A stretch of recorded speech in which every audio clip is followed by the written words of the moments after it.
Hello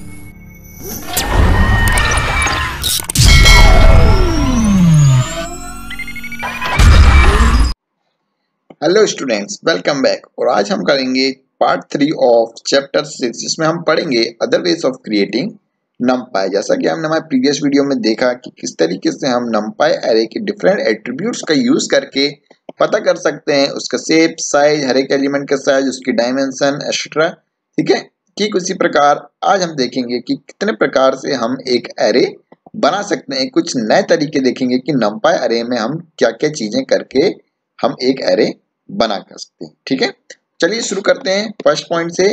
we can specify data type while creating array using d type as argument to array.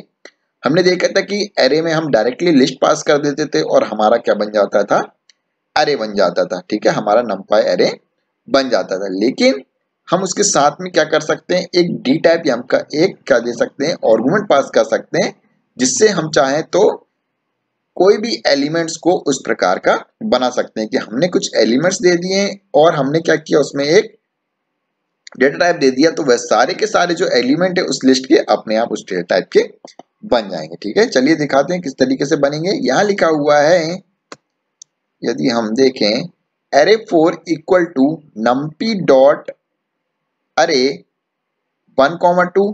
ठीक है, 3,4 ये हमने क्या किया, लिस्ट में पास कर दिया। और इसका तीसरा एलिमेंट आपको दिख रहा होगा, क्या लिखा है, d type equal to float. यानी कि हमने क्या बोला कि उसके जो डेटा टाइप है वो कैसा हो जाए, फ्लोट हो जाए। मतलब कि ये जो एरे है वो पूरा किस प्रकार का बन जाए, फ्लोट। तो जैसे ही हमने उस एरे 4 को प्रिंट किया तो क्या दिखाई दिया, जो फर्स्ट एलिमेंट था 1 वह क्या बन गया 1.0, दूसरा एलिमेंट बन गया 2.0, 3.0 और 4.0। यानी कि जो ये एनडी एरे था उसके हर एक एलिमेंट कैसे थे, पहले तो न्यूमेरिक थे, लेकिन ये हमने d type equal to float जो एट्रीब्यूट लिखा उसके कारण वो सारे के सारे कैसे हो गए, डेसिमल वाले हो गए। यानी कि वह सारे के सारे कैसे हो गए, फ्लोट हो गए। ओके, तो हम क्या कर सकते हैं, एक अलग से एट्रीब्यूट दे सकते हैं, जिससे क्या होंगे, जो भी एलिमेंट दे रहे हैं हम लिस्ट में वो उस टाइप के बन जाएंगे। और उस एट्रीब्यूट का नाम क्या है, डी टाइप। और इक्वल टू हमें क्या लिख सकते हैं, फ्लोट, इंटीजर, ठीक है, स्ट्रिंग, जो भी वैल्यू देंगे उस तरीके का वो एलिमेंट बन जाएगा। उस तरीके का वो नहीं, उस तरीके के सारे एलिमेंट उसी प्रकार के बन जाएंगे उस एरे के। ओके, चलिए सेकंड तरीका देखते हैं, क्या कर सकते हैं हम एरे में। We can create an array with all element initialised to 0। हम एक ऐसा एरे बना सकते हैं जिसमें हर एक एलिमेंट क्या होंगे, 0 हो सकते हैं बिना लिखे। कैसे, by default the data type of array created by zeros is float. हम कौन सा फंक्शन यूज कर सकते हैं, जीरोस सॉरी। ठीक है, तो हमने क्या किया कि array5.np, जो कि हम लिखते ही हैं, ठीक है, numpy import numpy as np। तो np डॉट यदि जीरोस लिखेंगे और लिख देंगे साथ में डायमेंशन 3,4। ठीक है, उसके अंदर हमने क्या लिखी है, डायमेंशन 3,4, यानी कि 3 रो वाला और 4 कॉलम वाला हमने क्या बनाया है, एक एनडी एरे बनाया है। कैसा बनाया है, जीरोस। यहाँ पे हमने क्या लिखा है, जीरोस। तो क्या होगा, वो सारे के सारे एलिमेंट्स को क्या कर देगा, 0 कर देगा। और उसको हम यदि प्रिंट करेंगे तो देखिए इस प्रकार से कुछ दिखाई देगा। लेकिन ये 0 कैसे रहेंगे, फ्लोट टाइप। ठीक है, ये बात को ध्यान से रखना है कि ये जो जितने भी 0 आइटम्स बने हैं उसमें मतलब कि हर एक एलिमेंट जो 0 किए गया है ये किस टाइप का होगा, हमेशा फ्लोट टाइप का। ठीक है, बाय डिफॉल्ट कैसा होगा, फ्लोट होगा। ठीक है, समझ गए। तो हम क्या कर सकते हैं, एक ऐसा एरे बना सकते हैं जिसके हर एक एलिमेंट 0 होंगे। कौन सा फंक्शन यूज करेंगे, np डॉट जीरोस। और जीरोस के अंदर हम क्या लिखेंगे, डायमेंशन कि कितने रोज और कितने कॉलम होंगे जिसमें हर एक एलिमेंट 0 होंगे। और हर एक जो 0 होगा वो किस टाइप का होगा, फ्लोट, यानी कि 0.0.0 इस तरीके से लिखा होगा। ठीक है, चलिए देखते हैं तीसरा कौन सा तरीका है। अब जीरोस से बनाना सीखा, अब वंस। ठीक है, वंस भी बहुत आसान है। जिस तरीके से हम जीरोस लिख रहे थे उसकी जगह हम क्या लिख देंगे, वंस लिख देंगे।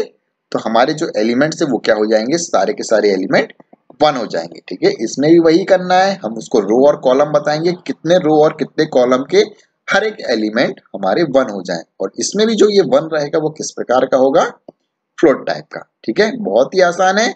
ऊपर हम जीरोस फंक्शन का यूज करते थे और नीचे कौन सा फंक्शन यूज करेंगे, वंस। किसकी जगह, एरे। ठीक है, जो एरे फंक्शन यूज करते थे उसकी जगह हम क्या लिखेंगे, जीरोस या फिर वंस। ठीक है, और साथ में क्या देना पड़ेगा, डायमेंशन, कि कितने जीरोस चाहिए, कितने रोज चाहिए, कितने कॉलम्स चाहिए, वो बताने के लिए हमको एक हमारे राउंड ब्रैकेट में रो और कॉलम देना पड़ेगा। जैसे कि इस केस में हमने लिखा है 3,2 यानी कि 3 रो होंगी और 2 कॉलम होंगे जिसके हर एक एलिमेंट 1 होंगे और हर एक एलिमेंट जो 1 होगा वो किस प्रकार का होगा, फ्लोट टाइप का। ठीक है, 0 के केस में भी फ्लोट का होता है और 1 के केस में भी फ्लोट टाइप का ही 1 होता है। चलिए देखते हैं चौथा तरीका।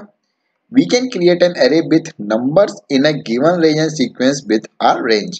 ठीक है, अब हम क्या कर सकते हैं, एलिमेंट को एज अ नंबर, हमको एक ऐसा एरे बनाना है जिसमें नंबर हों लाइन से, तो हम लाइन से नंबर लिखने की वजह क्या कर सकते हैं, एक रेंज फंक्शन होता है। क्या फंक्शन है हमारे पास, अरेंज, ARANGE। रेंज मतलब हमने पहले ही पढ़ा है, रेंज फंक्शन कहाँ से कहाँ तक, हम बताते हैं ना क्या रेंज है भैया आपकी, रेंज कितनी है, कहाँ आपको कहाँ तक की चीजें खरीदनी है, कितने तक आपकी रेंज है।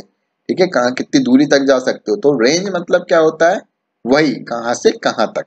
ठीक है, तो दिस इज द फंक्शन जिसका हम यूज करके क्या कर सकते हैं, एरे बना सकते हैं। देखिए किस तरीके से, यहाँ लिखा हुआ है array 7 equal to NP range 6, यानी कि 0 से चालू करो और 6 तक के नंबर लेना है और उसका क्या बना दो, एक एरे बना दो। ठीक है, क्या बोला इसका मतलब, 6 का मतलब 0 से लेकर 5 तक का। ठीक है, मालूम है 6 एलिमेंट्स होंगे उसमें, तो कहां से कहां तक जाएगा, 0 से 5। ठीक है, छठवा इंक्लूड नहीं होगा क्योंकि हम उसको साइज तो दे रहे हैं, लेकिन साइज कहां से दे रहे हैं, 0 से। 6 लिखा है मतलब एलिमेंट 6 होंगे, लेकिन कहां से चालू होंगे, 0 से। 0 1 2 3 4 5 हो गए 6।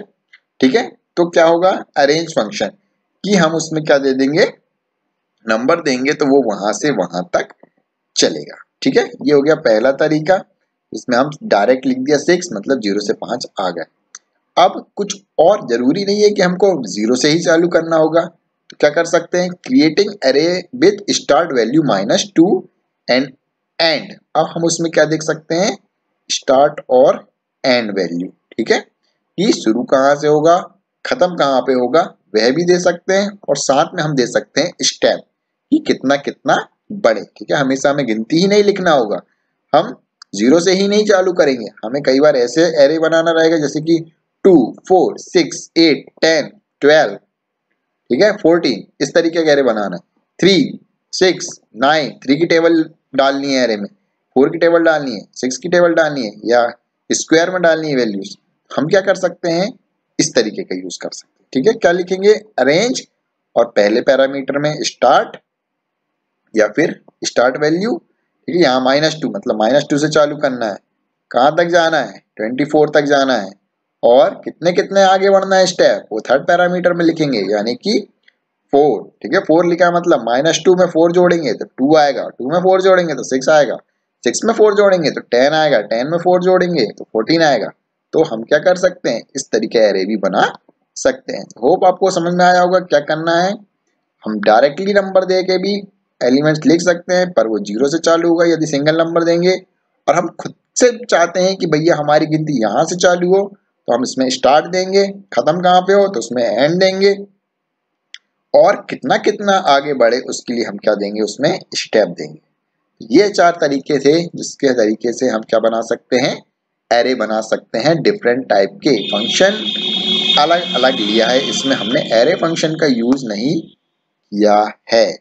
ठीक है, एरे फंक्शन का यूज हमने किसमें किया है, सिर्फ फर्स्ट वाले पॉइंट में, जिसमें हमने कौन सा पैरामीटर दिया है, data type, sorry D type. ठीक है, डेटा टाइप मतलब हमें किसी एलिमेंट्स या एरे के एलिमेंट्स को किसी टाइप का बनाना है, किसी निश्चित टाइप का बनाना था, उसमें क्या लिख देते हैं, डी टाइप नाम का एक पैरामीटर उस लिस्ट के साथ कॉमा में लिख देते हैं, तो वो उसके एलिमेंट है सारे के सारे उस टाइप के बन जाएंगे। इसके अलावा हमने जितने भी पढ़े हैं 2 3 और 4, उसमें हमने क्या किया है, कुछ एक अलग ही फंक्शन लिखा है जिसमें हमने पढ़ा है np.zeros, सारे एलिमेंट जीरोस हो गए, और साथ में हमने डायमेंशन दिया है 3,2 3,1, तो रो और कॉलम बता दी कि कितने रो और कॉलम को 0 करने हैं, मतलब कि इसके सारे एलिमेंट 0 होंगे, रोज और कॉलम बता दो सारे के सारे एलिमेंट्स 0।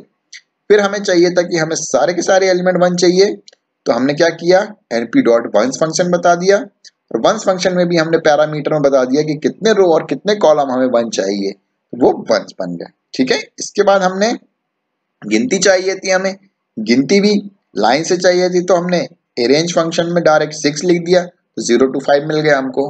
अब हमें गिनती कहीं और नंबर से चालू करनी थी तो हमने स्टार्ट और एंड दे दिया, तो स्टार्ट से एंड तक की गिनती मिल जाएगी। और गिनती में भी यदि हमको स्टार्ट से एंड तक गिनती लगातार नहीं चाहिए तो उसमें एक तीसरा पैरामीटर भी दे दिया अरेंज में, जिसमें हमने लिख दिया 2 या फिर लिख दिया 4 या लिख दिया 6। वो उतना उतना कदम कूद कूद के चलेगा। समझ गए? 2 लिखा तो 2 2 बढ़ेगा, 4 लिखा तो 4 4 प्लस होके जाएगा, 5 लिखा तो 5 5 बढ़ेगा, 5 10 15 20 25 30 इस तरीके से बढ़ेगा। ठीक है, तो हमको एक स्टेप भी थर्ड पैरामीटर मिलता है। तो इस तरीके से हम क्या कर सकते हैं, इन फंक्शन का यूज करके एरे बना सकते हैं। होप आपको ये वीडियो पसंद आया होगा और मजा आया होगा, तो वीडियो को जरूर लाइक करें और चैनल सब्सक्राइब नहीं किया तो चैनल सब्सक्राइब कर दें और साथ ही में अपने फ्रेंड्स के साथ शेयर कर दें कि योगेंद्र सर अच्छा पढ़ा रहे हैं, उनका चैनल सब्सक्राइब करें। नेक्स्ट वीडियो तक के लिए good bye and take care. Next video में हम पढ़ेंगे इंडेक्सिंग एंड स्लाइसिंग। ओके।